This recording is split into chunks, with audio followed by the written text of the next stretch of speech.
Baik, bismillahirrahmanirrahim. Assalamualaikum warahmatullahi wabarakatuh. Salam sejahtera buat kita semua. Bertemu kembali dengan saya, Bang Pinjol. Baik, Bapak Ibu sekalian, dalam setiap video saya selalu menganjurkan kita melakukan restrukturisasi keuangan kita, dan juga saya menganjurkan untuk melakukan pembayaran satu persatu dengan cara dicicil. Bisa dengan cara dicicil kemudian sekaligus terhadap seluruh aplikasi, atau melakukan pembayaran dengan cara dicicil, selesaikan satu aplikasi, bergerak ke aplikasi yang lain. Nah, kadang muncul dalam pertanyaan, mudah ya kalau ngomong, mudah ya kalau bicara. Bagaimana cara mengaplikasikannya? Pada kesempatan kali ini, saya berusaha untuk memberikan sebuah tips dan trik terkait dengan bagaimana kemudian kita melakukan restrukturisasi keuangan kita dan menyelesaikan pinjaman kita di pinjaman online satu persatu, pelan-pelan, dan kemudian dengan cara dicicil. Tetapi kembali lagi, sebelum kita masuk dalam pembahasan ini lebih dalam, maka saya meminta kepada Bapak Ibu sekalian, apabila Bapak Ibu sekalian merasa bahwa channel ini bermanfaat dan memiliki nilai lebih kepada Bapak Ibu sekalian, maka tidak sungkan-sungkan saya meminta kepada Bapak Ibu sekalian untuk mengklik subscribe, membunyikan tanda lonceng, like video ini, dan apabila ada yang ingin didiskusikan dan dikomunikasikan lebih lanjut terkait permasalahan Bapak Ibu sekalian, jangan sungkan-sungkan untuk menulis di kolom komentar yang ada di bawah video ini. Baik, Bapak Ibu sekalian, bagaimana cara kita melakukan restrukturisasi keuangan kita dan menyelesaikan pinjaman kita satu persatu? Tidak bisa tidak, kita harus melakukan negosiasi terkait dengan permasalahan tersebut. Tapi permasalahannya kemudian, bagaimana cara kita melakukan negosiasi? Sementara teror debt collector kepada kita itu begitu masif. Nah, ketika saya berusaha menyampaikan cara melakukan restrukturisasi dan melakukan negosiasi terkait dengan pinjaman Bapak Ibu sekalian, maka kita persempit pembahasannya kepada pinjaman online yang legal, yang terdaftar di OJK dan menjadi anggota Asosiasi Fintech Pendanaan Bersama Indonesia. Tetapi sebelum Bapak Ibu sekalian melakukan restrukturisasi kredit dengan melakukan negosiasi kepada platform pinjaman online, ada satu hal yang harus diingat. Apa itu? Ingat bahwa secara hukum, kedudukan Bapak Ibu sekalian setara dengan platform pinjaman online yang memberikan pinjaman kepada Bapak Ibu sekalian. Oleh karena itu, besarkan hati Bapak Ibu sekalian dan yakinlah bahwa yang kita lakukan ini benar dan sesuai di mata hukum. Teror debt collector yang kemudian begitu membabi buta, baik itu kemudian ketika Bapak Ibu gagal bayar di yang legal atau yang ilegal, secara tidak langsung membuat mental dan psikis Bapak Ibu sekalian tertekan. Sehingga kemudian Bapak Ibu sekalian tidak bisa berpikir rasional, akhirnya kemudian salah mengambil langkah. Langkah yang benar adalah berhenti gali lubang tutup lubang dan restrukturisasi keuangan. Caranya dengan cara melakukan negosiasi. Nah, cara melakukan negosiasi itu bisa dilakukan dengan cara berkirim surat, berkorespondensi secara resmi dengan PT penyedia platform pinjaman online tersebut. Tentu saja saya berbicara kembali lagi, ini kita berbicara platform pinjaman online yang legal. Nah, cara korespondensinya bagaimana? Bisa Bapak Ibu sekalian melalui email, bisa juga melalui kurir atau jasa pengiriman. Tapi saran saya lakukanlah kedua-duanya. Dan resi pengirimannya Bapak Ibu taruh dan Bapak Ibu simpan. Emailnya juga, bukti pengiriman emailnya Bapak Ibu taruh dan Bapak Ibu simpan. Nah, apa fungsinya kemudian tanda bukti pengiriman berupa resi atau berupa tangkapan layar dari pengiriman via email? Tidak lain kemudian untuk disampaikan kepada debt collector yang menekan Anda, yang mempressure Anda, yang menekan psikis Anda, yang kemudian Anda sampaikan seperti ini. Bahwa saya sudah melakukan korespondensi secara resmi dengan perusahaan Anda melalui surat tertulis yang dikirim melalui, sebutkan jasa pengirimannya, tanggal berapa, dan juga melalui email, sebutkan emailnya, tanggalnya, kemudian screenshot. Hingga saat ini saya menunggu jawaban resmi dari perusahaan Bapak Ibu sekalian terkait dengan surat permohonan saya tersebut. Nah, ini harus dijelaskan. Lanjutkan dengan, selama saya belum menerima surat jawaban resmi dari perusahaan Bapak Ibu sekalian, maka saya tidak akan menjawab dan menanggapi apapun yang disampaikan oleh Bapak Ibu sekalian. Bapak Ibunya dalam hal ini adalah debt kolektornya. Ini kan buying time sebenarnya, atau membeli waktu sebenarnya. Sehingga Bapak Ibu bisa lebih tenang, dan kemudian Bapak Ibu bisa melanjutkan kehidupan dan pekerjaan Bapak Ibu sekalian. Bapak Ibu juga bisa menyampaikan sebenarnya kepada desk kolektor tersebut bahwa seperti ini. Bahwa surat korespondensi saya adalah bukti itikat baik saya. Selama belum ada jawaban, tolong jangan disebar dulu data saya kepada kontak-kontak darurat saya.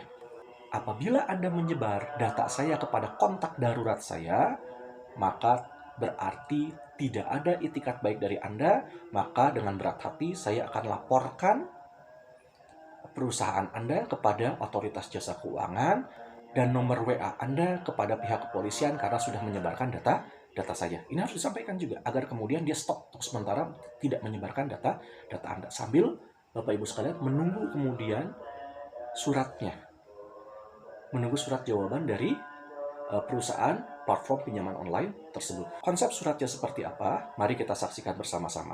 Nanti ketika Bapak Ibu sekalian berminat untuk kemudian mendapatkan konsep surat ini, silakan kembali seperti yang lalu-lalu, tulis di kolom komentar. Nanti saya akan email kepada Bapak Ibu sekalian. Mari kita saksikan bersama-sama. Saya akan bacakan. Contoh, karena ini merupakan contoh. Jakarta, tahun 2001. Kalau Bapak Ibu sekalian berdomisili di Bali misalnya, tulislah Bali. Kalau Bapak Ibu sekalian berdomisili di Sumatera Utara atau Sumatera Barat, di Kota Padang atau Medan, tulislah Medan dan Padang.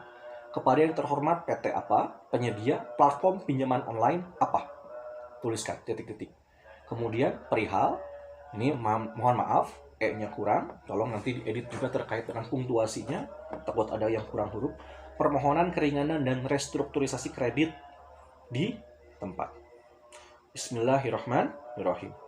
Assalamualaikum warahmatullahi wabarakatuh. Dengan hormat.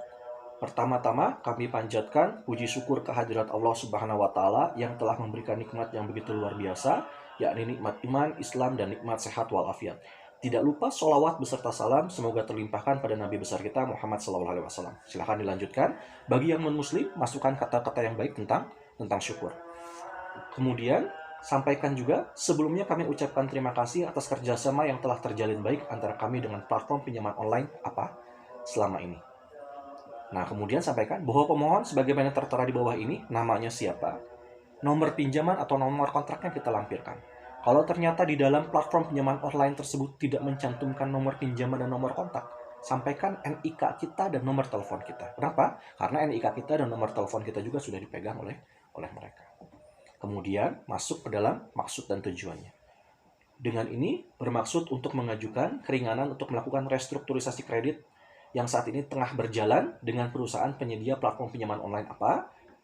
Adapun alasan kami mengajukan penjadwalan atau restrukturisasi kredit dikarenakan kesulitan keuangan yang saat ini tengah menimpa pemohon, serta diperkuat juga dengan beberapa peraturan lainnya. Di antaranya adalah Surat Keputusan Pengurus Perkumpulan Fintech Pendanaan Bersama AFPI nomor 002-SK-COC-INT, mohon maaf, tanda tanyanya nanti tolong dihapus, _4/2020, yang tertuang dalam lampiran surat keputusan khususnya pada huruf C, C-nya C besar, tentang penerapan prinsip itikat baik, di mana pada angka 3 huruf C tersebut berisi 3. Itikat baik dalam penagihan atas pinjaman gagal. A.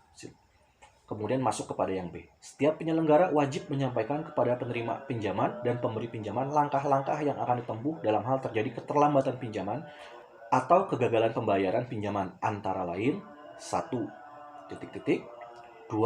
Persyaratan penjadwalan atau restrukturisasi pinjaman. Nah, setelah kemudian kita sampaikan dasar hukum dan maksud tujuan kita punya 3 pilihan. Silakan dipilih, Bapak Ibu mau memilih yang mana. Nah, tapi sebelum kemudian Bapak Ibu masukkan memilih ini, perhatikan dulu satu dari kondisi keuangan Bapak Ibu sekalian. Tentu saja kemudian yang kedua adalah kemampuan bayarnya. Ketika Bapak Ibu sekalian misalnya mampu ternyata 100.000 per bulan, maka sampaikanlah 100.000 per bulan. Mampu 200.000 per bulan, sampaikanlah 200.000 per bulan. Jadi, usahakan Bapak Ibu sekalian jujur dengan kondisi keuangan Bapak Ibu sekalian.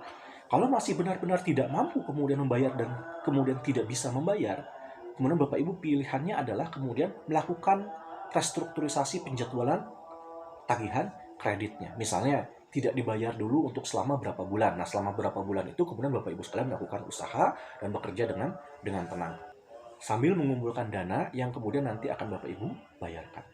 Pilihan satunya kita bacakan satu persatu. Berdasar hal tersebut di atas, serta mempertimbangkan kemampuan kolektibilitas bayar pemohon setiap bulannya, maka pemohon memohon agar dapat diberi keringanan untuk membayar sejumlah.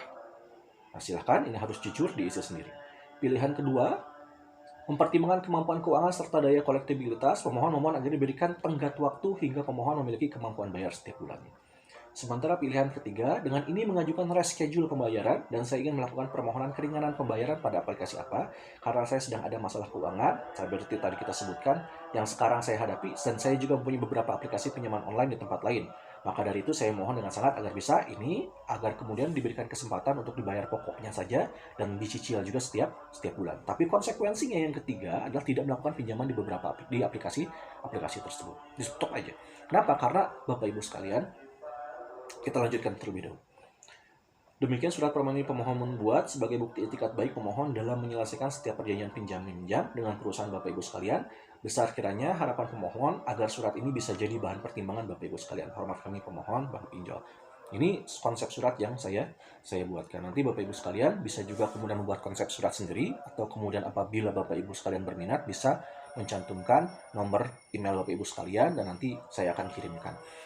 Bapak Ibu sekalian, melakukan restrukturisasi kredit agar Bapak Ibu sekalian kemudian bisa lepas dari lilitan pinjaman online, itu tidak akan berhasil apabila Bapak Ibu sekalian tetap melakukan gali lubang tutup lubang dan berhutang secara ribawi. Maka hentikan itu semua. Baik, sekian dari saya, semoga bermanfaat. Sekali lagi saya ingatkan, janganlah gali lubang tutup lubang. Restrukturisasi keuangan kita, selesaikan pinjaman kita satu persatu, tetap bekerja, tetap berkarya, tetap hidup, tetap semangat. Karena gagal bayar bukanlah sebuah aib. Billahi taufiq walhidayah. Assalamualaikum warahmatullahi wabarakatuh.